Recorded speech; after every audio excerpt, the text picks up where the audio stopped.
Vote ద్వారా రాజ్యాంగాన్ని కాపాడుకోగలుగుతున్నామని, ఎవరైనా రాజ్యాంగాన్ని దుర్వినియోగం చేస్తే ఓటుతో ప్రజలు సమాధానం చెబుతారని ఏపీ సీఎం చంద్రబాబు నాయుడు హెచ్చరించారు. ఏపీ సెక్రటేరియట్లో 75వ రాజ్యాంగ దినోత్సవ వేడుకల్లో ఇవాళ ఆయన మాట్లాడారు. రాజ్యాంగం అన్ని మతాలకు పవిత్ర గ్రంథమన్నారు. 11 మంది ఏపీ నుంచి రాజ్యాంగ రచన సభలో ఉండడం విశేషమన్నారు. ఎంత మంచి రాజ్యాంగం ఉన్నా అమలు చేసేవారు మంచివారు కాకపోతే అది చెడుగా మారుతుందని ఈ సందర్భంగా వారు పేర్కొన్నారు.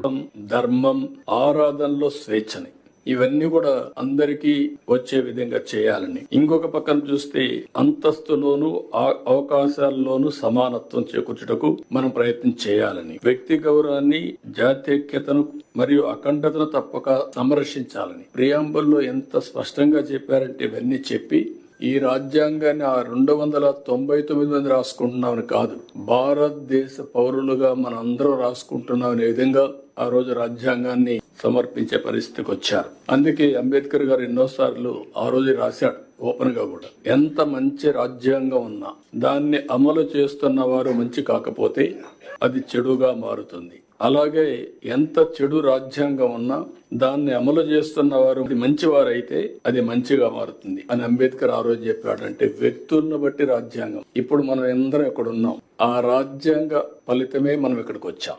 మీరు ఐఏఎస్ కావచ్చు, కొంతమంది రిజర్వేషన్ లో కావచ్చు, మేము రాజ్యాంగంలో పొందుపరిచినటువంటి ఓటు హక్కు ద్వారా ఇక్కడికి వచ్చాం.